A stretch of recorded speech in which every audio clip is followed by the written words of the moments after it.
Ahora estamos grabando. 12 de abril. Teología Minor. Em, Dinos un poquito, ¿te acuerdas un poquito de qué se trata el libro del Éxodo? Me parece que mayormente en el entorno de Egipto, orientado en la época histórica de Egipto, que es la opresión de los israelitas, si no me equivoco, y también está dentro de ello lo que es la vocación de Moisés y el Mar Rojo, el paso del Mar Rojo. No Exacto. sé El si... pueblo de Israel está en Egipto. ¿Te acuerdas cómo llegó a Egipto? ¿Cómo habían eh, llegado? ay. No, creo... es que no estoy muy segura, me parece que iban... o sea, no, profe, no estoy muy segura, así que mejor no. Seguramente han escuchado alguna vez la historia de José, que fue vendido por sus hermanos, que eran los hijos de Jacob, ¿no? El tercero de los tres patriarcas. Se narra en el Génesis. Nosotros no lo leímos, pero recomiendo mucho leerlo, el resto del libro del Génesis. Se narra después de la historia de la creación, del diluvio, etcétera, de los tiempos, digamos, prehistóricos. Se pasa después a la historia del pueblo de Israel, ¿no? Que parte con la vocación de Abraham. Abraham, que se le envía a la tierra de Canaán. Él vivía en Ur de los Caldeos, o sea, en Babilonia. Yahvé lo llama y lo manda a la tierra de Canaán, o sea, a Israel, para fundar prácticamente este nuevo pueblo al que se le promete la tierra, ¿no? La famosa tierra prometida. Y esa es la antigua historia de los patriarcas, Abraham, Isaac y Jacob. Después Jacob tiene muchos hijos, ¿no? Pero el predilecto, que es José, despierta la envidia de los hermanos, ¿no? También hay una película de eso, probablemente la han visto o escuchado. Una de las películas de Disney, de dibujo animado, que se llama el Rey de los Sueños o algo así, porque él tenía como unos sueños proféticos. Y en estos sueños proféticos resultaba que estos sueños anunciaban que él iba a tener un futuro brillante, y que incluso sus hermanos tendrían que rendirle homenaje a él. Y estos sueños él se lo contaba también a los hermanos, entonces los hermanos se pusieron celosos, se pusieron envidiosos y un día decidieron matarlo, un día que estaba pastoreando las ovejas, ¿no? Y sin embargo uno de los hermanos dice, no, no lo matemos, porque eso es muy feo, entonces mejor lo vendemos. Entonces lo vendieron a unos mercaderes que pasaban por ahí, y estos mercaderes se lo llevaron a Egipto. Y en Egipto él pasó al servicio del faraón, primero al servicio de un funcionario, finalmente, como tenía estas dones proféticos, el faraón queda muy impresionado porque él hace una serie de profecías sobre lo que iba a ser la futura hambruna en Egipto. Y mandó construir graneros para ahorrar trigo, para almacenar trigo para el momento de la hambruna. Y efectivamente resultó que la hambruna llegó y entonces el faraón quedó muy impresionado por estas dotes, estos dones sobrenaturales de José, y lo hizo prácticamente su primer ministro. Le encargó prácticamente todo el gobierno casi del país, ¿no? Era el segundo en el reino después del faraón. Y cuando él ya está como en la cumbre de su poder y ya se ha casado con la hija del faraón, etcétera, llegan los hermanos desde Canaán, o sea, desde Israel, pidiendo prácticamente limosna, que le vendieran un poco de trigo porque se estaban muriendo de hambre, porque la hambruna se había difundido en toda la región, ¿no? Y entonces José se siente todavía que tiene mucho como rencor. Toda esa historia es muy bonita, si no han leído, léanla. Estos son todos los últimos como 10 capítulos del libro del Génesis. Em, Entonces, bueno, él primero como que los quiere castigar porque siente todavía como rabia, rencor con ellos, pero finalmente se reconcilia, se conmueve, los perdona, ¿no? Y les dice, bueno, todo esto Dios lo permitió, ¿no? Para que finalmente ustedes, claro, ustedes hicieron eso que fue muy malo y sin embargo yo estoy aquí paradójicamente, no, gracias a esa mala acción que ustedes cometieron de venderme, ahora yo estoy aquí y soy un hombre poderoso. Y no solamente me salvé yo, sino que los puedo salvar a ustedes ahora que se están muriendo de hambre. Y entonces o sea, toda la familia se traslada, mandan a llamar al padre. Ahora estoy resumiendo mucho, pero la historia tiene muchos detalles interesantes, muy, muy buenos. De manera que todo el pueblo, prácticamente toda la descendencia de Jacob, se traslada a Israel y se establecen en Egipto. Pero después muere José, muere también el faraón, que lo haya conocido. Dice el libro del Éxodo, surgió un faraón que no había conocido a José y entonces se acaba la amistad, digamos, entre egipcios y los inmigrantes judíos, y los judíos terminan reducidos en esclavitud, ¿no? Entonces ahí empieza como la epopeya de la liberación de la esclavitud egipcia, ¿no? Que es como la epopeya central del pueblo de Israel. Después de la antigua historia de los patriarcas, es como la epopeya de la liberación, ¿no? Claro, y uno de los episodios centrales es este del capítulo tercero, que es la vocación de Moisés. Moisés, bueno, quizás esa parte también la saben. Moisés había nacido en un momento en que el faraón quería exterminar, o sea, bajar el poder de los israelitas, que posiblemente se podrían rebelar contra el gobierno egipcio. Entonces había mandado asesinar, ¿no?, a todos los varones que nacían, a todos los niños varones. Y la madre de Moisés, en cambio, lo esconde, ¿no? Y después lo mete en una especie de cuna flotante, una especie de barquito, y lo deposita en las aguas del Nilo. Y ahí en la orilla del Nilo lo encuentra la hija del faraón y lo adopta, ¿no? Se da cuenta que es un niño de los judíos, pero decide adoptarlo, y él entonces crece como un príncipe egipcio, ¿no? Pero un día se da cuenta de su verdadero origen, ¿no? Se da cuenta de que él no es egipcio, que nació de este otro pueblo, que este otro pueblo está oprimido, ve que hay como tensiones entre judíos y egipcios, y un día, incluso en una pelea entre un judío y un egipcio, mata a un egipcio. Y la cosa después, la noticia se difunde, y entonces él huye al desierto para esconderse, porque podría ser apresado como asesino. Y entonces, bueno, en el desierto se casa con una mujer de un pueblo nómada y que estaba asentado en el desierto del Sinaí, entre Egipto e Israel. Y este episodio del capítulo tercero precisamente está en ese contexto. Él estaba apacentando las ovejas de su suegro Jetro, el sacerdote de Madián, ¿no? Entonces apacentaba las ovejas, y ahí se produce esta teofanía, ¿no? O sea, esta manifestación divina, que es una de las más importantes del Antiguo Testamento, ¿no? Bien. Leamos entonces esta página, que es muy importante. ¿Quién se anima a leerla? Ya no veo más a Viviana. Vale, prendan la cámara, porque eso también los mantiene más concentrados. Ahí sí. Yo puedo leer, profesor, el ¿Puede capítulo leer? 3. Perfecto. Ya, a ver. Entonces Moisés, que apacentaba las ovejas de su suegro Jetro, el sacerdote de Madián, llevó una vez el rebaño más allá del desierto y llegó a las montañas de Dios, al Joreb. Allí se le apareció el ángel del Señor en una llama de fuego, que salía en medio de la zarza.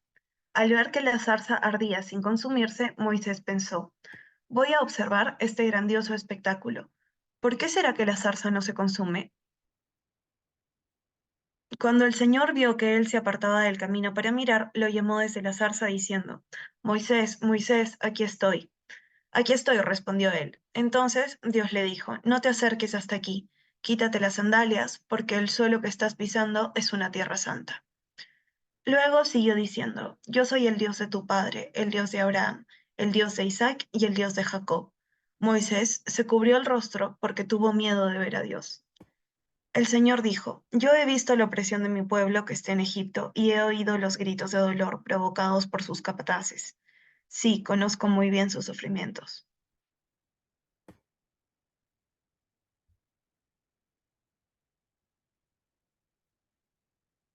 Por eso he bajado a librarlo del poder de los egipcios y a hacerlo subir desde aquel país a una tierra fértil y espaciosa, a una tierra que emana leche y miel, al país de los cananeos, los hititas, los amorreos, los pericitas, los givitas y los jebuseos.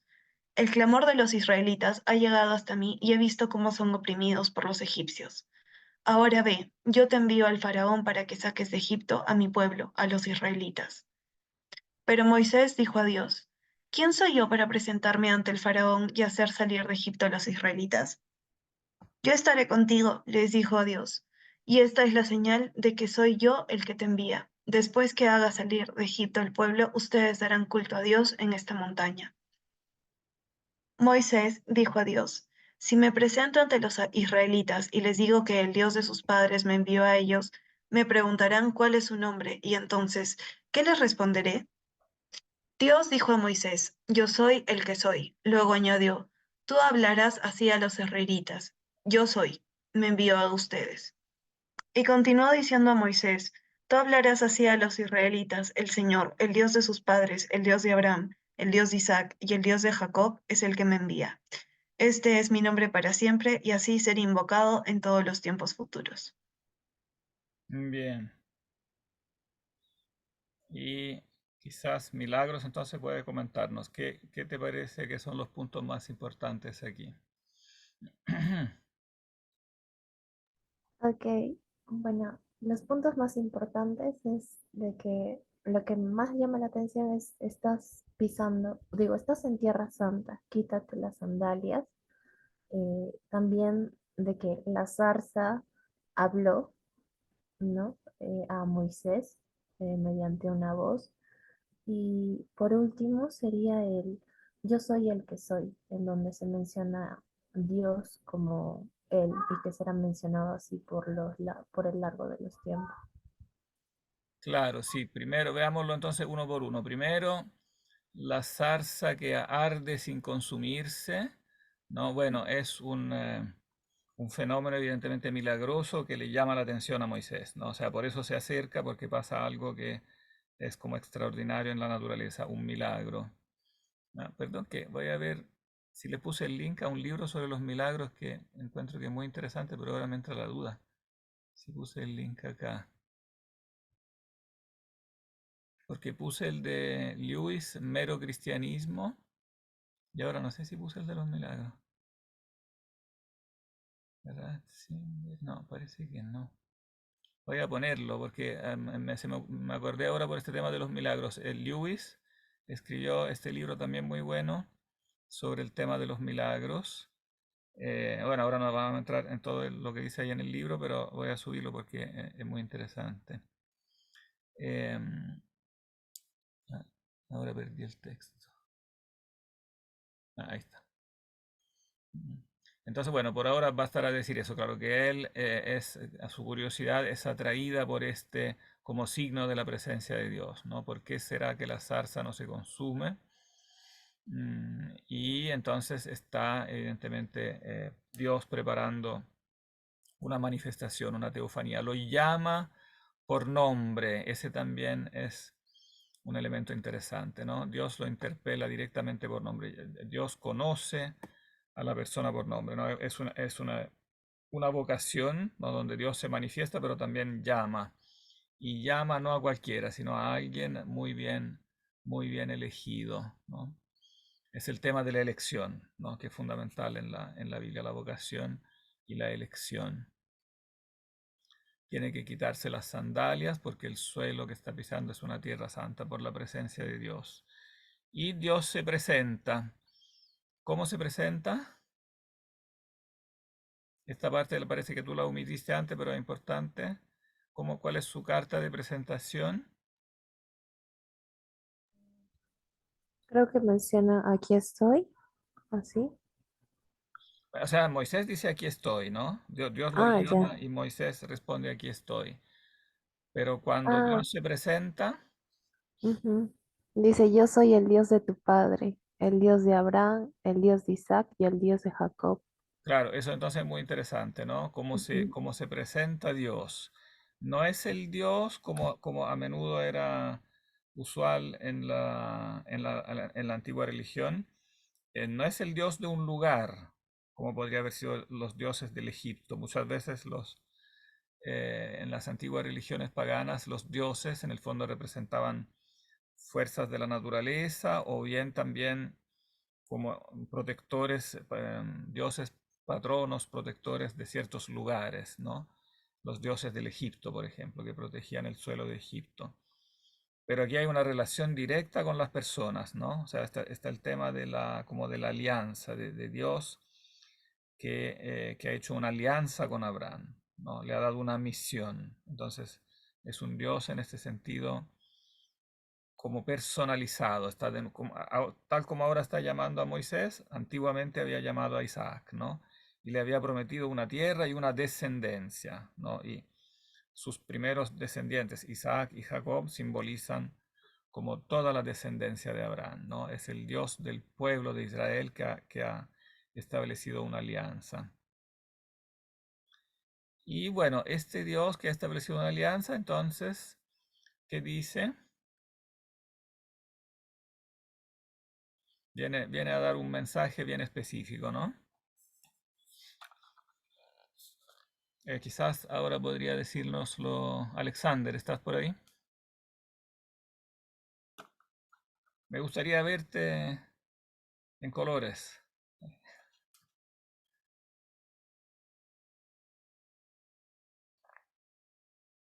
Ahí, sí. Cuéntanos un poquito, qué dice entonces Yahvé o Dios? Cuando se dice el Señor, muchas veces es Yahvé, ¿no? El nombre de Yahvé, bueno, después veremos por qué el nombre de Yahvé, pero dinos ahora qué dice, cuál es su mensaje.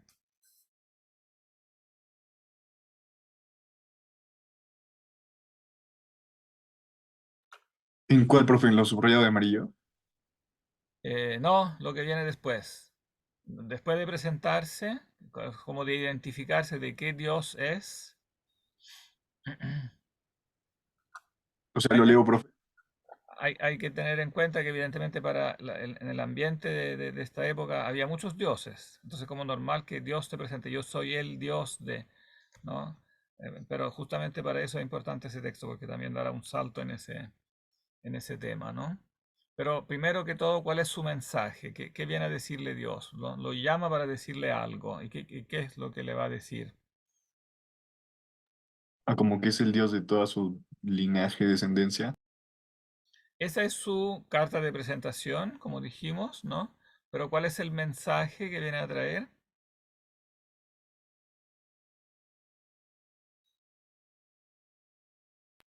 ¿Qué es el Dios de todo? ¿Cómo? ¿Qué es Dios del todo? No, no dice eso. No, dice algo más específico. Hace todo un discurso, o sea, sintético, pero bastante claro, ¿no? ¿Qué Eh, dice? Profe dice que va a liberar a su pueblo, que ha visto a su pueblo Claro, de que ha los visto israelíes. la opresión del pueblo, ¿no? O sea, Ujú. él es el Dios del pueblo y se preocupa por el pueblo y entonces va a intervenir, ¿no? O sea, él va a intervenir en la historia del pueblo, así como ha ido guiando la historia de los patriarcas antiguos, Abraham, Isaac, Jacob. eh, Así ahora se ha dado cuenta, ha escuchado el clamor, ¿no? O sea, el pueblo se ha dirigido a Dios. No, el clamor de los israelitas ha llegado hasta mí y he visto cómo son oprimidos por los egipcios. Entonces está preocupado por su situación, diríamos nosotros, política, ¿no? Por la opresión política eh, en la que está, en la situación de esclavitud en la que está el pueblo, y ha venido a liberarlo. Ahora es interesante que Dios no interviene en forma directa, porque, bueno, él como Dios podría simplemente haber como borrado el mapa a los egipcios, qué sé yo, y haber hecho un cataclismo ahí y haberlos librado de una forma directa, ¿no? En cambio, Dios elige actuar por medio de un intermediario, o sea, llama a Moisés para que saque el pueblo de Egipto, para que arme en el fondo una acción, organiza una acción para sacarlo. O sea, Dios, en otras palabras, actúa, pero no solo, actúa mediante colaboradores, ¿no? Ese es un punto esencial de la teología bíblica, ¿no? Dios no actúa, si bien Él es omnipotente, podría hacerlo, pero elige no hacerlo, ¿no? Él quiere que colaboremos, tal como había dicho en el libro del Génesis, cuando recién crea el hombre y lo pone en el jardín del Edén, ¿no? Y le dice, trabaja o cuida el jardín, o sea, le encomienda al hombre una tarea, un trabajo. Y bueno, la reacción del hombre, en este caso de Moisés, ¿cuál es la reacción de Moisés frente a este encargo que le está dando Dios?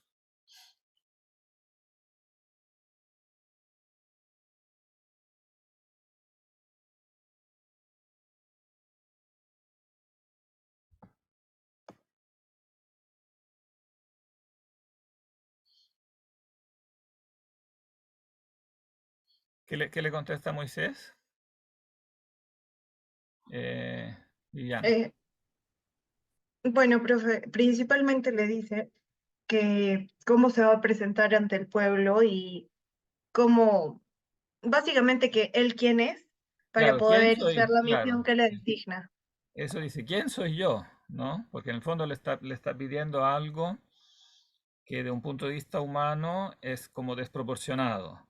No, él es un prófugo de la justicia, alguien que tuvo que salir de Egipto porque corría riesgo de ser apresado por asesinato y está ahí como escondido, como, perteneciente a un pueblo que además es esclavizado y de pronto le piden liberar el pueblo, así como de un día para otro. Entonces, presentarse al faraón, que el faraón es como una especie de Dios, ¿no? Que tiene todo tiene un poder absoluto, tiene un poder enorme, ¿no? Es el faraón en el ambiente político de la época, es el jefe de una superpotencia, diríamos nosotros, ¿no?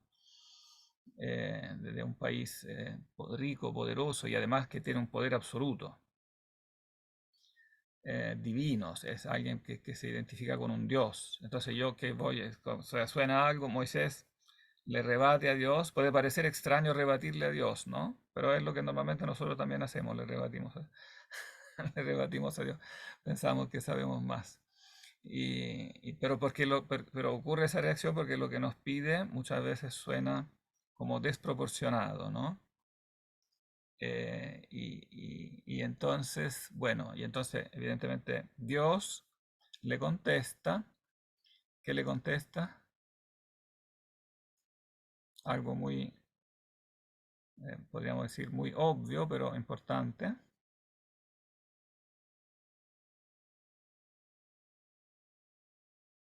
Alexander.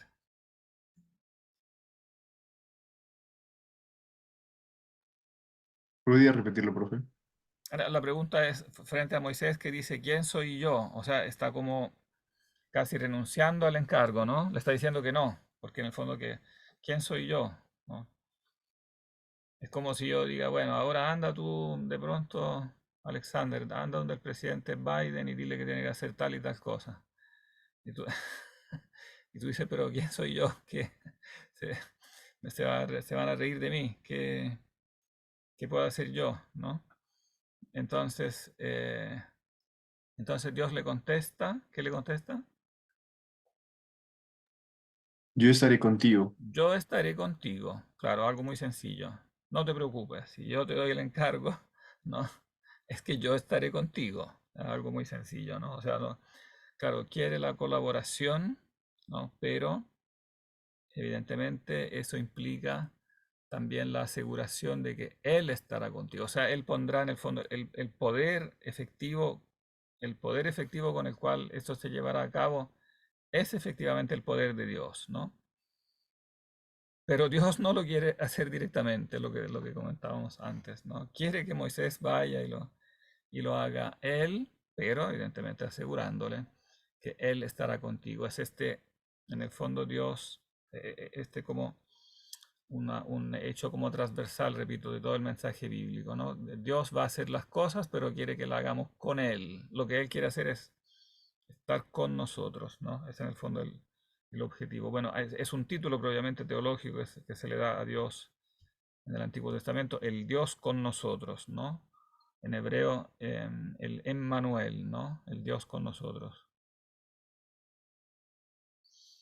Oh, pero Moisés insiste en querer saber el nombre, porque Dios se había presentado como el Dios de tus padres, ¿no? Pero evidentemente también Moisés estaba acostumbrado que los dioses de Egipto también tenían un nombre propio, tenían nombres, ¿no? Particulares. Y entonces Moisés no se conforma con el que el Dios de sus padres, sino que quiere saber cómo se llama, ¿no? ¿Cuál es su nombre? Si me presento ante los israelitas y les digo que el Dios de sus padres me envió a ellos, me preguntarán cuál es su nombre, ¿no? O sea, como que no les bastará saber que es el Dios de sus padres. Quizás incluso muchos se han olvidado de eso, ¿no? De cuál es el Dios de sus padres, con esto de la cambio de país, de que ahora están en esclavitud, quizás están un poco olvidados, ¿no? De esta alianza con el Dios de sus padres. Me preguntarán, ¿cómo te llamas? ¿Cuál es tu nombre, no? ¿Cuál es su nombre? ¿Y qué le responderé? No, y aquí Dios entonces da esta respuesta que es muy impactante, que es muy importante, ¿no? ¿Qué les contesta Dios?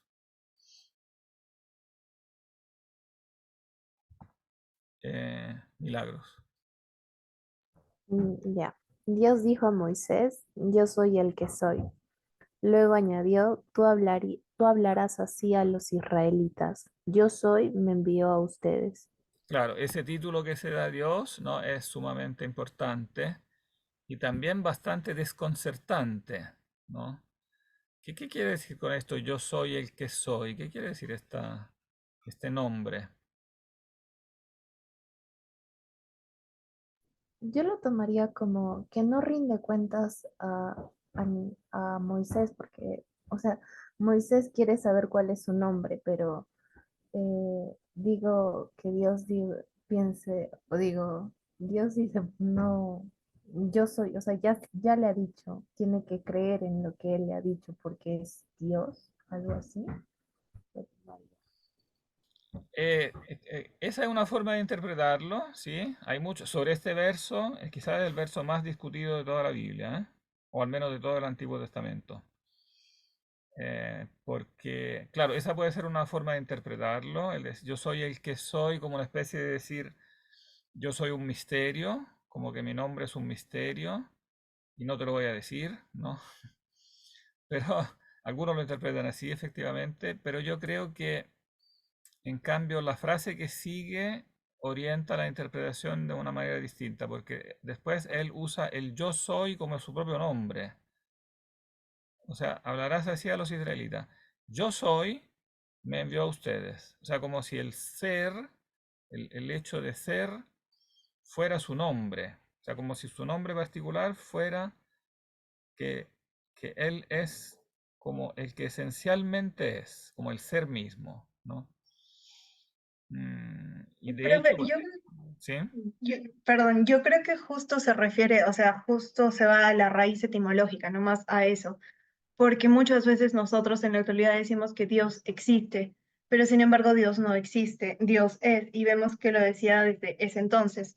Y Dios no existe porque existencia proviene de existere, creo que era, que es procedencia de estar ahí. Y Dios no puede ser procedencia de nada, porque Dios es el creador. Entonces creo que se refiere también un poquito a eso.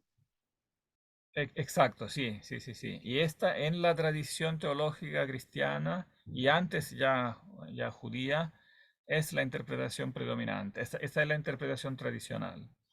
Claro que, o sea, que Dios es en el sentido de que no recibe el ser de otro, sino que Él es el ser mismo, es el que esencialmente es, ¿no? Y eso en la interpretación cristiana, digamos, ya judeo-helenística y después cristiana antigua, medieval y tradicional en general, digamos, en la iglesia, eh, se interpreta precisamente de esta forma. O sea, él es el, para utilizar la fórmula latina que usarán después los grandes teólogos de la tradición medieval, es el ipsum esse subsistens.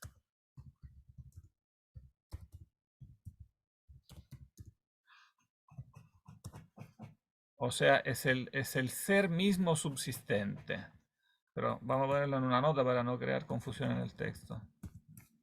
Vamos a hacerle una nota al pie.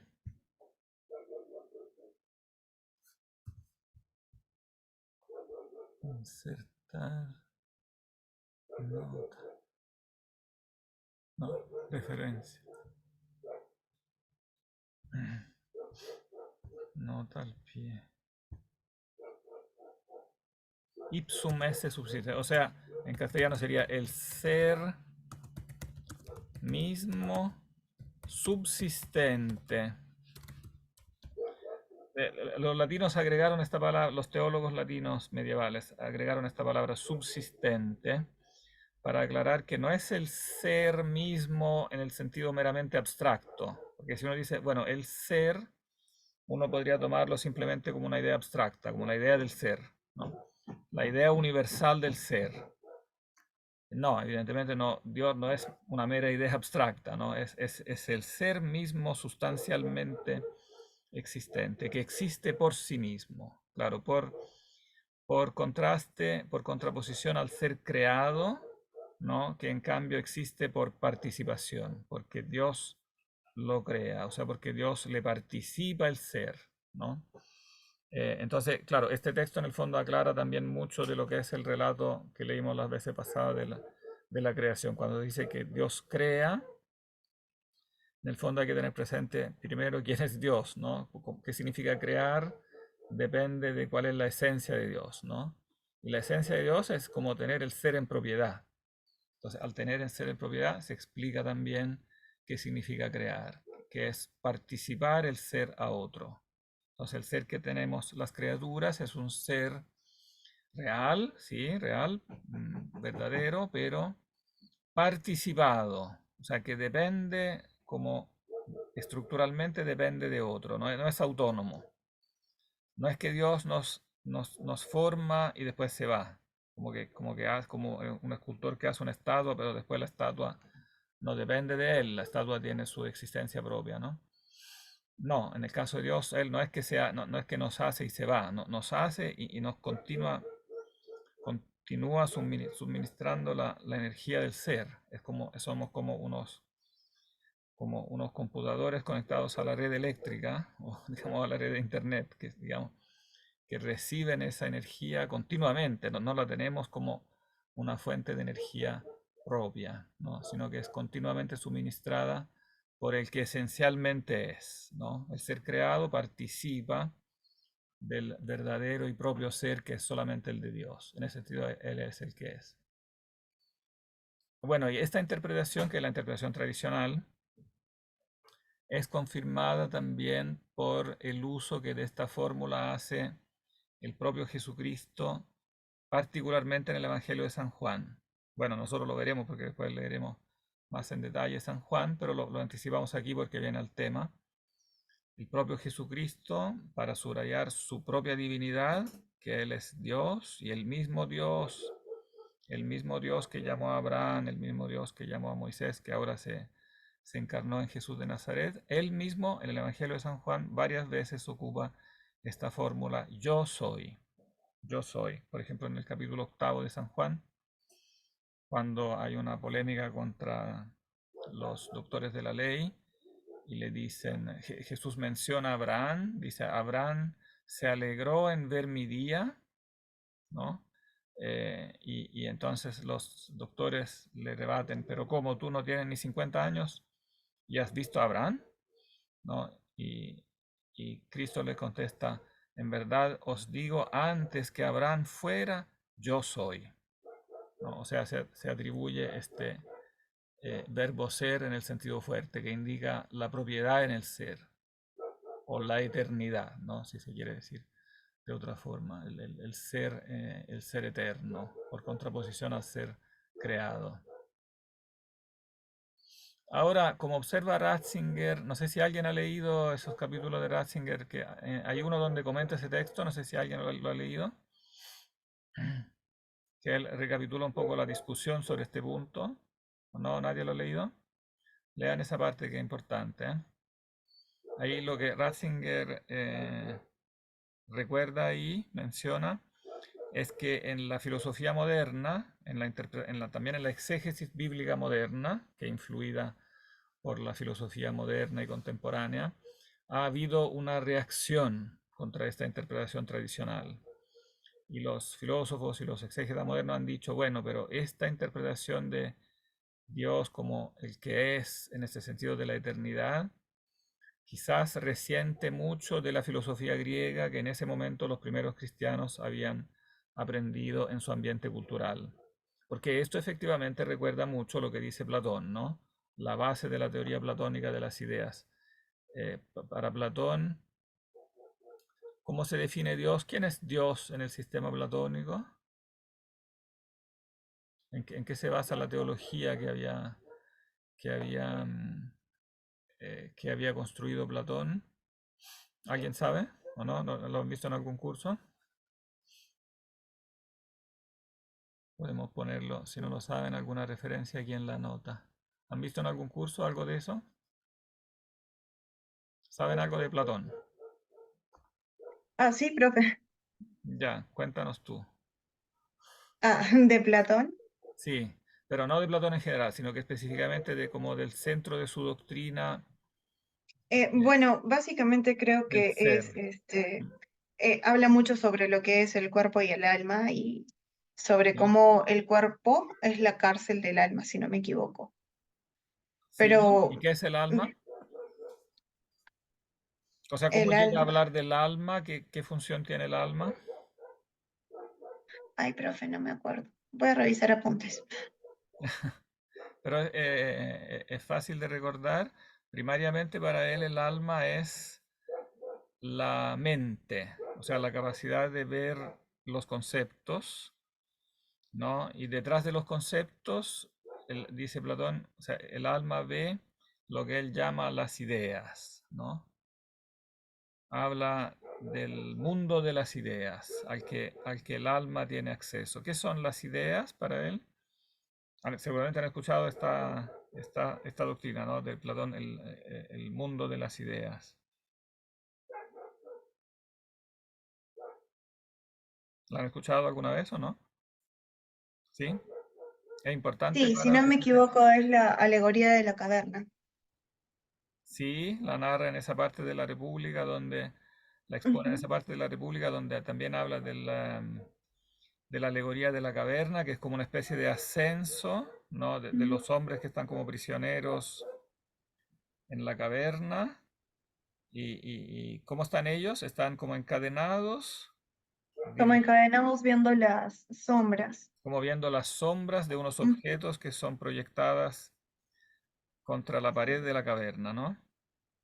Y ellos, de pronto uno se libera de las cadenas y se gira hacia el otro lado. Y entonces descubre que lo que veía antes eran solamente sombras y ahora ve los objetos Ujú. y empieza a salir de la caverna. Pero eso no es todo, sino que después al salir de la caverna, o sea, Conoce. hay unos objetos cuyas sombras son Ujú, proyectadas hacia el ujú. fondo de la caverna. Esas sombras representan los objetos empíricos que vemos en la vida sensible, ¿no? En el mundo empírico. Y en cambio, la salida de la caverna representa el descubrimiento de que por sobre los objetos del mundo empírico están,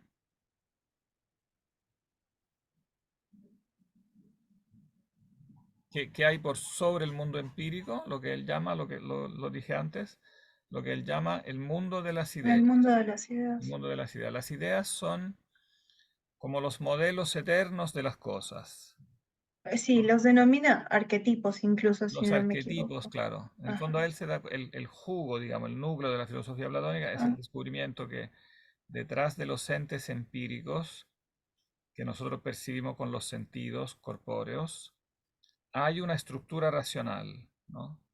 O sea, detrás del perro, del gato, del árbol que nosotros vemos en la experiencia, estos seres no se explican, no se justificarían si detrás de ellos no existiera una estructura racional que los sostiene, como un diseño. Así como si yo veo un auto sé que detrás, que el auto no podría existir si no estuviera detrás del auto el proyecto, el diseño del ingeniero, ¿no? Que lo proyectó. Eso vale para todos los seres, ¿no? Todo ser no sería comprensible a la mente si detrás de ese ser no estuviera como el diseño racional, ¿no? Ese diseño racional de la cosa es la idea. Y esa idea vive en un mundo superior al nuestro porque no es sensible, no es corruptible, es eterna. Por eso Platón la llama idea en sí, ¿no? Y está la idea en sí del perro, la idea en sí del hombre, la idea del gato, o sea, la idea de todas las especies que vemos en el mundo sensible, pero por sobre las ideas de las especies hay también ideas como más generales y más altas, que son las ideas de los conceptos más básicos de la realidad, idea de la justicia, idea de la bondad, ¿no? La bondad en sí, el bien en sí, la belleza en sí, ¿no? Entonces, en esta jerarquía de las ideas hay algunas ideas sumas que finalmente se reducen a una, que es la idea suprema, que es la idea del bien, lo que Platón llama el bien en sí. ¿Y qué es el bien en sí? Es esa sustancia eterna que tiene el bien por esencia, ¿no? De manera del todo análoga, aquí se dice que Dios se llama a sí mismo como el ser que tiene el ser en sí por esencia, ¿no? Tal como Platón había hablado del bien en sí, aquí se habla como del ser en sí, ¿no? Entonces, en el fondo es, en otras palabras, la misma doctrina. Ahora, muchos han dicho, bueno, entonces los cristianos que venían de ese trasfondo griego aplicaron aquí este concepto de la filosofía griega, ¿no? Ahora yo no tendría objeción contra eso, claro. Ellos aplicaron aquí este concepto, lo que la tradición cristiana defiende y lo que yo también creo que es profundamente verdadero, es que esa doctrina no es simplemente una doctrina del ambiente cultural, es que es una doctrina verdadera, que con el razonamiento humano se alcanza a entender. O sea, que la mente humana logra entender que no es que tenga que creerlo porque lo dijo Platón, lo cree porque puede verlo, que es verdadero, ¿no? No sé si se entiende. No sé si tienen dudas, porque esto no es fácil, ¿eh? Si tienen dudas o no les parece claro, me preguntan, ¿eh? No sé si se entendió esto último, toda esta última parte sobre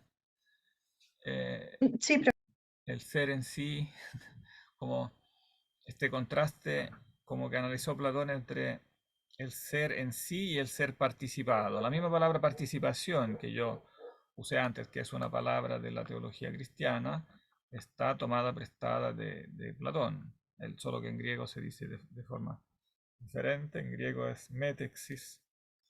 Los latinos lo tradujeron con participatio. Voy a ponerlo en nota. Metexis es la palabra griega. Participatio, la palabra latina, la participación en el ser. También Platón, otra palabra clave, importante para la filosofía y la teología, la mímesis en griego. En latín, imitación. Decía Platón que entonces los seres del mundo empírico son imitaciones de las ideas, ¿no?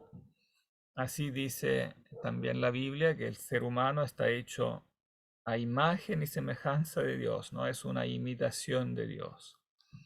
Entonces, no es que lo que quiero subrayar es que no es que los cristianos antiguos y medievales le pegaron a la Biblia un concepto que no le venía, o sea, como que simplemente estaba de moda. No, le pegaron un concepto habiendo visto que era verdadero, o sea, habiendo visto que coincidía en una verdad profunda, ¿no? Que está esa relación de imitación, ¿no? Entre el ser divino y el ser creado, y particularmente el ser humano, ¿no? Que está hecho a imagen y semejanza de Dios. Ahora, los exégetas modernos han subrayado otro punto que sin duda es importante, y han dicho, bueno, pero este Dios del que se habla acá es un Dios que se compromete con la historia, que está ahí presente para ayudar para ayudar al pueblo de Israel a salir de la opresión. Entonces no es, o sea, lo han querido contraponer al Dios platónico, que es más como estático, no es como una idea en sí que está en el cielo, pero no se compromete con la acción histórica, con la acción política, ¿no? Con la acción real.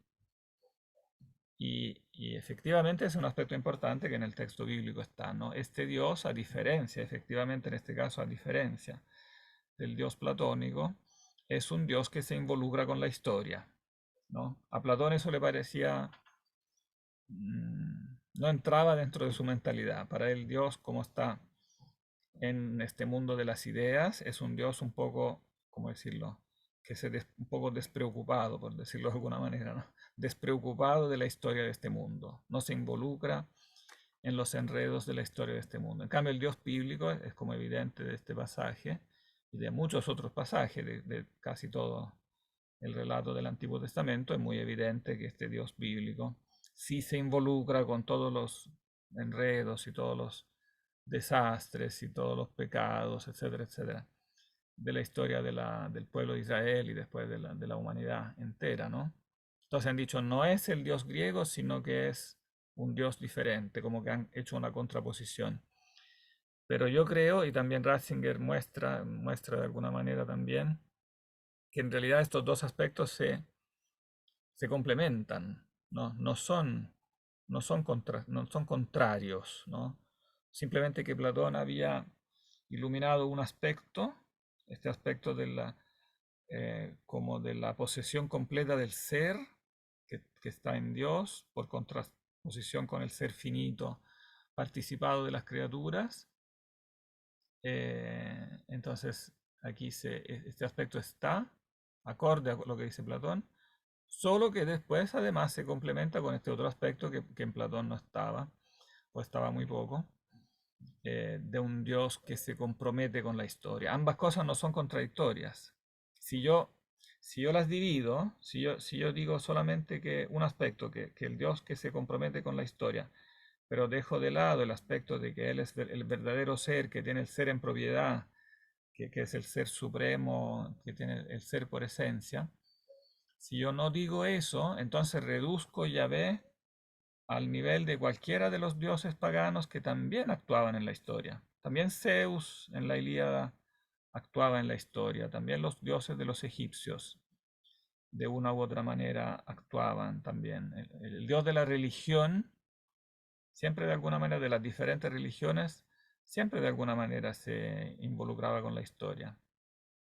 La diferencia acá es que es el mismo que es el dios de la religión que se involucra con la historia, él mismo es el Dios de los filósofos que tiene el ser perfecto, etcétera, etcétera. O sea, une las dos perspectivas. La perspectiva filosófica, el Dios que descubre el análisis racional, con el Dios del que se hace experiencia en la historia. No sé si esto les queda claro, ¿se entiende? ¿O hay dudas, preguntas?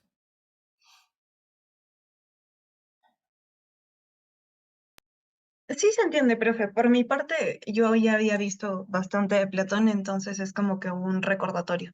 Ah, Pero ya, sí. perfecto. Y si lo tienes bastante claro, tú lo podrías recapitular, o sea, como resumir de nuevo esto último que dije Profe, no tampoco tanto. con tus palabras, porque haciendo el esfuerzo de recapitularlo, uno como que se lo graba mejor, ¿no?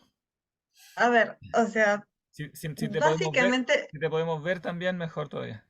a ver, ya. Eh, bueno, a Platón nos habla sobre la teoría de las ideas o las formas y postula que existe un mundo inteligible de ideas o formas que son perfectas y universales. Y estas son las ideas y los arquetipos de los que estábamos hablando, que derivan del mundo sensible, por así decirlo. O sea, También, no, es al revés. El mundo y sí, sensible deriva deriva de estas ideas. deriva de las ideas, sí. Exactamente. De ahí vemos que hablamos de los ejemplos de repente de los que podríamos denominarle ideas platónicas, que son la justicia, la belleza, la bondad.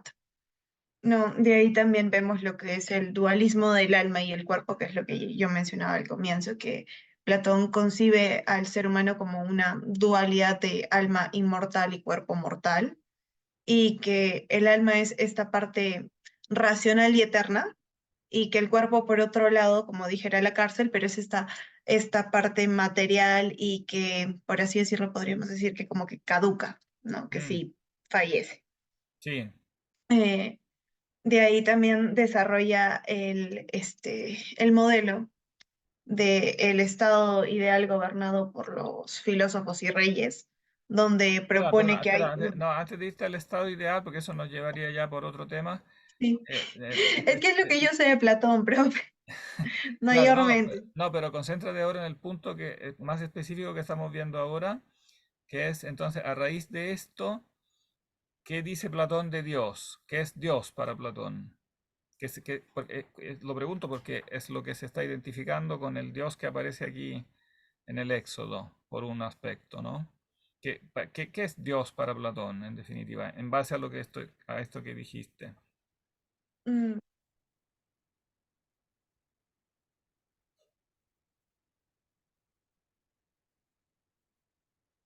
podría ser la realidad. Yo diría sí, en el sentido de que no la realidad en general, sino que la fuente inteligible de la realidad. O sea, Claro. Ujú. aquella realidad suprema que es el modelo de todo el resto. Y también que es la mente que piensa, es el lugar de las ideas. Es como la mente que piensa todo y en base a eso que piensa la mente divina, después se crea el mundo, ¿no? Platón, de hecho, creo que lo mencionamos en alguna clase pasada, quizás cuando tú no estabas. En un diálogo muy importante, Platón efectivamente habla de la creación, habla del demiurgo, que significa el artesano, ¿no? O sea, Dios como artesano, que mirando al modelo, que son las ideas, hace la creación, ¿no? Y entonces, claro, Dios es en el fondo diríamos, esta sustancia eterna, ¿no? Que es la fuente de la realidad, que se contrasta con la fuente de la realidad empírica, donde digamos, se contrasta la eternidad y la plenitud del ser con el ser derivado y participado de las criaturas. Esto los pensadores cristianos antiguos, medievales y también muchos modernos hasta hoy, y me incluyo también, ven en esto una perfecta coincidencia con lo que se está diciendo acá en este verso de la Biblia, donde Dios se está dando este nombre que es como el ser en plenitud. Platón lo llama el bien en sí o lo bello en sí. Aquí se le llama el ser en sí, pero en el fondo es lo mismo. Bien, ser, digamos, son ideas supremas que identifican la suprema realidad, ¿no? Pero esto es un aspecto, pero esto se contrapone al otro aspecto de Dios que aquí se... Lo que quiero que quede claro es que en esta página están sintetizados dos aspectos de Dios que aparentemente puede parecer que son contrarios, pero no lo son.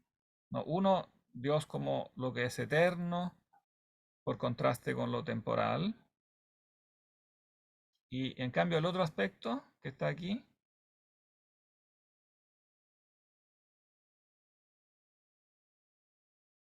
Alexander.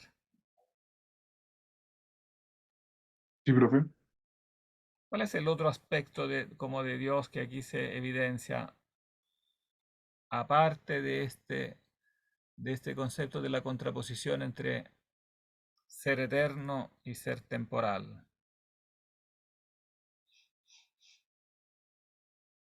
¿Se entiende la pregunta? Más o menos. Voy a quizás preguntarlo en base a un esquemita. Voy a poner un esquemita en la nota. ¿Se ve en la nota? No, profe, no. Aquí no estoy en el texto compartido, ¿no se ve? Aquí donde dice No. metexis, participatio, mimesis. Ipsum. Ah, eso sí se ve, profe. ¿Se ve? Voy a poner aquí como el esquemita. O sea, lo que estoy diciendo es que acá está, pongámoslo entre comillas, el Dios platónico, o pongámosle mejor, el Dios de la filosofía,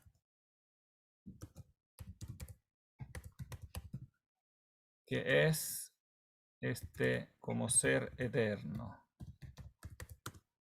¿no? Distinto al mundo temporal.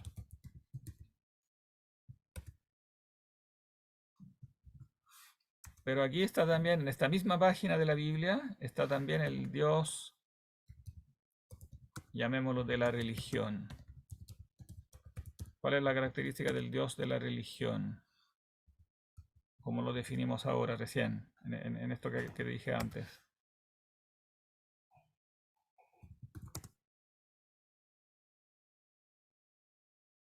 Que es el otro aspecto de esta página que se manifiesta en esta narración del Éxodo. ¿Qué es lo que caracteriza el Dios de la religión?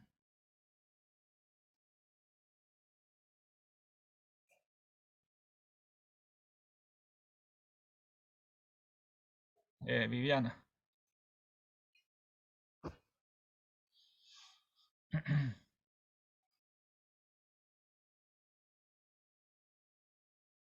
Se fue. No.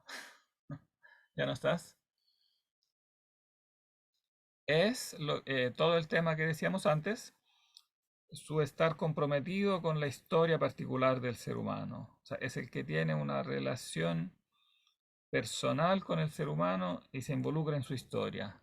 Como ser ser personal que se involucra en la historia. La historia puede ser personal de cada persona y también social, digamos, del pueblo en su conjunto, ¿no? O sea, él llama personalmente a Moisés, pero se involucra con la historia de todo el pueblo, ¿no? Estos dos aspectos de Dios a veces han sido como aislados y contrapuestos, ¿no? Se ha dicho, es que el Dios de la filosofía es uno, el Dios de la religión es otro, pero en esta página están los dos. Esta es la importancia de esta página, nos muestran que no son dos dioses diferentes, es el mismo, que por un lado es eterno, etcétera, etcétera, perfecto, atemporal. Por otro lado, elige por su bondad, no porque esté obligado, pero elige por su bondad involucrarse, ¿no?, con la historia. O sea, primero crear, ¿no? Y después de que crea, se involucra con la historia de sus criaturas, ¿no? Es, en el fondo, si uno lo piensa bien, es lógico que sea así. Porque si crea las cosas, es lógico que se involucre con su historia. Si crea personas, sobre todo, si crea personas como nosotros, porque si creara solo piedras, bueno, podría dejarlas tranquilas. Pero si crea personas como nosotros, entonces como lógico pensar que después se involucre con su historia, porque si no sería como un Dios como extraño, ¿no? ¿Para qué las crearía si después dejarlas abandonadas sería como absurdo?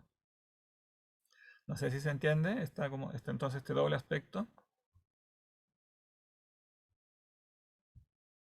¿Está más claro?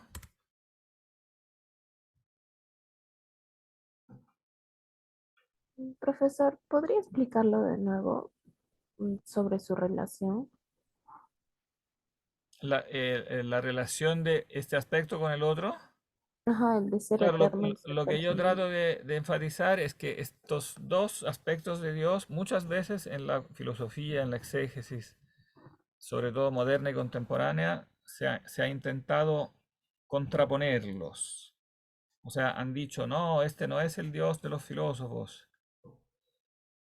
El Dios bíblico es diferente, es otro Dios. Como que no es el Dios del que hablaba Platón, ¿no? Porque se involucra en la historia. La respuesta es que Está bien decir que se involucre en la historia, pero para que sea Dios, primero hay que partir de lo que dice Platón. O sea, para entender qué es Dios, hay que partir efectivamente de lo que dice Platón y entender que Dios es un ser eterno, más allá de la historia, perfecto, etcétera, etcétera, que no necesita de nada. O sea, hay que caracterizar bien su esencia primero para pasar a ver después su acción en la historia. No se puede decir simplemente actúa en la historia sin primero caracterizarlo como Dios, porque si no arriesgamos con rebajarlo al nivel de una criatura cualquiera entre otras criaturas, al nivel de un ser empírico entre otros. ¿Se entiende?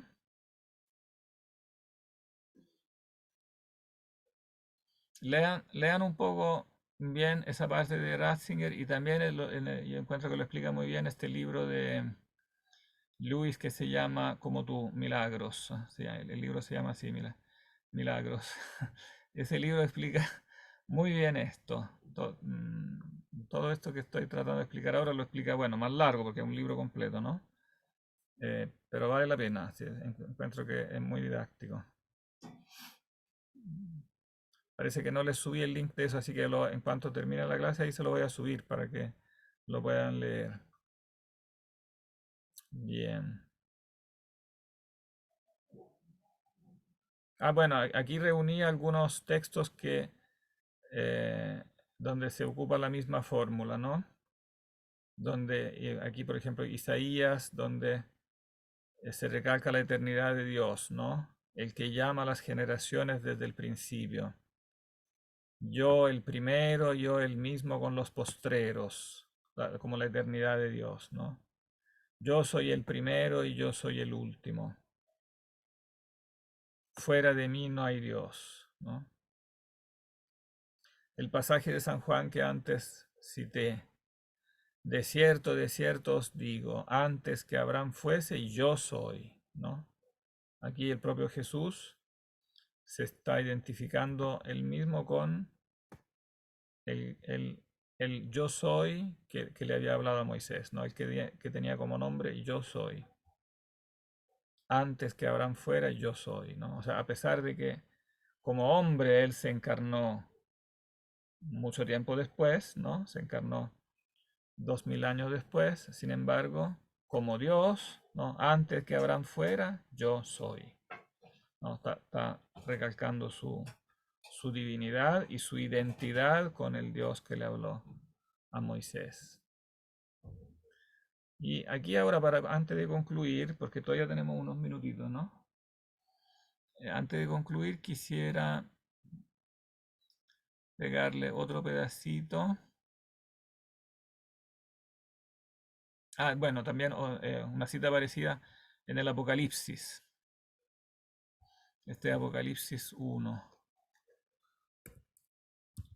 verso 4. El que es, que era y que ha de venir, ¿no? El Dios que es eterno, superior al tiempo. Yo soy el alfa y el omega, el principio y el fin, el que es, que era y que ha de venir, el Todopoderoso.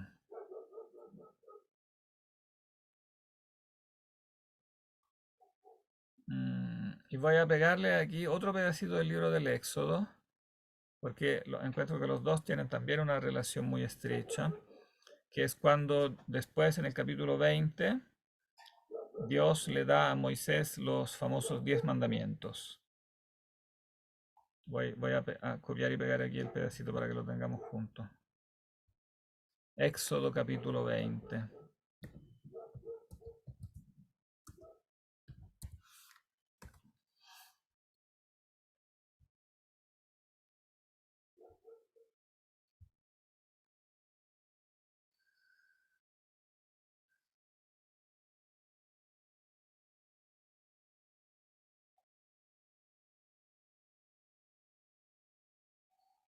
O quizás mejor aún Deuteronomio, el texto paralelo, Deuteronomio 5.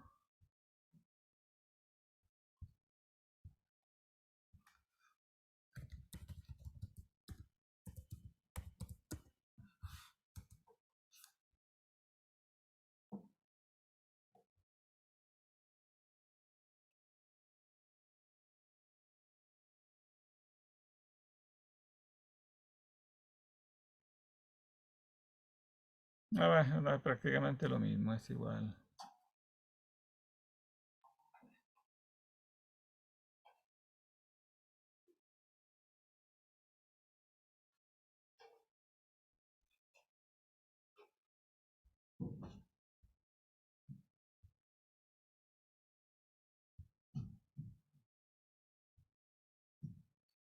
Es el famoso texto de los 10 mandamientos, pero aquí nos interesa solamente el primero. Oh, ya que estoy, voy a copiarlos todos porque es cortito. Copiar.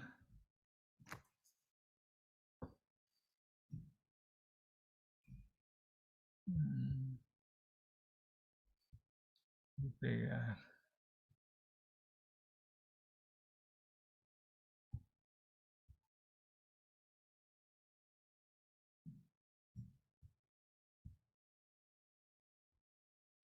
Éxodo 20.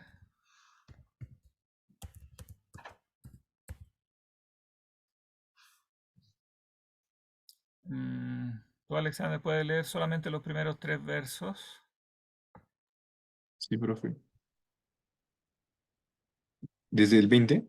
O lee hasta el 5. Ujú. Y habló Dios todas estas palabras diciendo, yo soy Jehová tu Dios, que te saqué de la tierra de Egipto, de casa de servidumbre. No tendrás dioses ajenos delante de mí.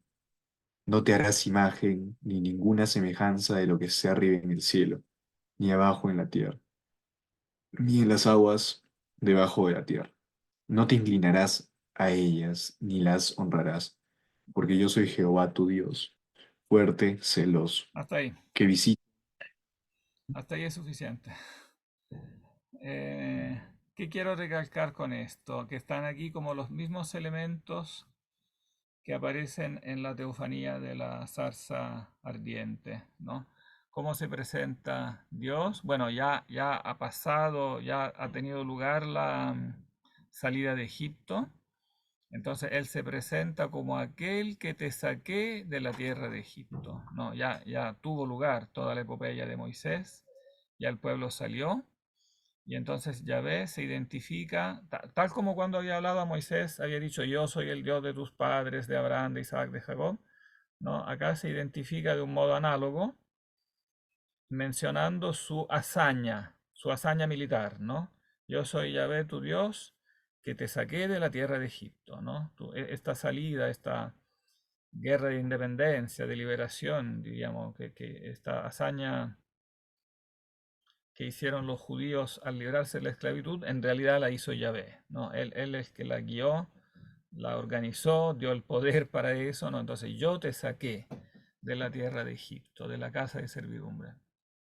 Pero después agrega, no tendrás dioses ajenos delante de mí. Que en el fondo, con otras palabras, está diciendo lo mismo que cuando dice yo soy el que soy, porque está diciendo yo soy el único Dios, ¿no?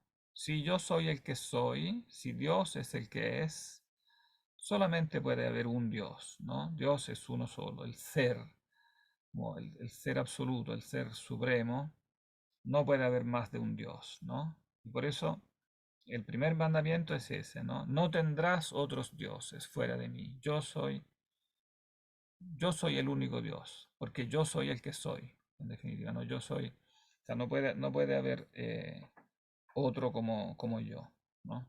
Y por eso tampoco, aquí está la famosa prohibición de las imágenes. Tampoco tiene que hacer imágenes de Dios, porque en el fondo no hay nada que se parezca a Dios, ¿no?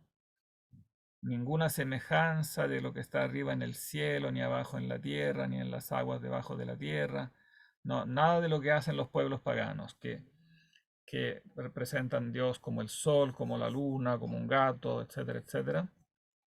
Porque en realidad nada se parece a Dios. Dios es como, está en otro nivel, ¿no? Totalmente superior, totalmente trascendente a las criaturas, tiene el ser de un modo absolutamente propio, y por eso esta prohibición estricta de hacerse imágenes, ¿no? Bueno, esto después, como nota al pie de página, esto causará debate después en tiempos cristianos, porque en tiempos cristianos sí se empezarán a hacer imágenes, ¿no? Y entonces habrá después polémica sobre eso, porque la Biblia lo prohíbe. Entonces, algunos dirán, ¿cómo si la Biblia lo prohíbe? Entonces no hay que hacer imágenes y habrá que después justificar la existencia de las imágenes. Después, en los tiempos cristianos, se justificarán las imágenes con el argumento sólido de que Dios se encarnó en Jesucristo y al encarnarse sí tiene una imagen humana, ¿no? Y entonces sí es lícito hacer imágenes de Cristo porque Cristo sí fue un hombre, ¿no? Claro, Dios no tiene imagen, pero al encarnarse de alguna manera queda sujeto a que se haga una imagen de él o también de su madre, ¿no? O de su padre adoptivo, etcétera, San José, etcétera, o sea, las imágenes cristianas que conocemos. Pero fue una pelea, ¿eh? No, eso no fue obvio en la historia. Fue una pelea con muertos y heridos. Fue una dura pelea porque la prohibición aquí es severa. ¿No? Está en el primer mandamiento. No te harás imagen.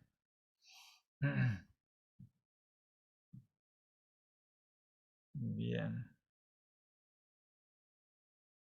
Bien, ese era el tema que quería ver hoy día. No sé si queda bastante claro o les quedan preguntas, reflexiones o dudas. Profesor, Ujú. respecto a, aparte de la clase de hoy, era más que todo las lecturas que envió por el grupo. ¿Podría enviarlas de nuevo? Porque a mí me aparece el chat, pero vacío. Ah, a ti te parece vacío. Claro, sí.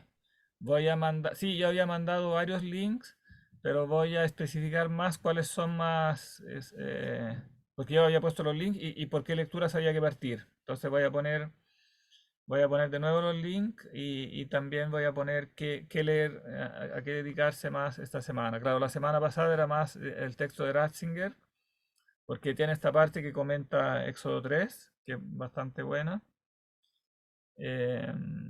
Pero ahora me gustaría agregar esta de Milagros, este libro Milagros, que lo estuve releyendo esta semana, me dediqué yo mismo a releerlo y me pareció que es muy claro, es muy bueno para explicar todos los temas como centrales que salen en el fondo en la Biblia y después, bueno, en el texto de Juan que vamos a leer después. Bien, entonces lo que sí les aconsejaría acompañar esto con la lectura de los textos bíblicos, o sea, leer completo Génesis y Éxodo, sin, sin estresarse, eso no es que, no es que se lo tengan que aprender de memoria, es como leerlo así como se lee una novela, pero leer esa narrativa como que ayuda a entrar en los temas clave. Génesis y Éxodo. No importa que no entiendan todo, que no recuerden todo, no importa, no, pero leerlo como una narrativa, como un relato. Bien. Si se me olvidara mandar estos links, tú me lo recuerdas. Mándame un WhatsApp para refrescarme la memoria, porque a veces, como tengo varios cursos, a veces me puedo olvidar o atrasar. Así que mándame un recordatorio si ves que no aparece. Ya, profesor, gracias. Ya, perfecto. Si no hay nada más, entonces vamos a dejarlo aquí. Entonces, yo le mando mensaje por el correo y por el WhatsApp. Lo mando por ambos lados, porque así tengo la esperanza que por algún lado les va a llegar la información. Hay algunos que desaparecieron del mapa, no los he visto más. Espero que aparezcan de nuevo. Ya, muchas gracias entonces. Que estén bien. Yo, profe, ya nos vemos.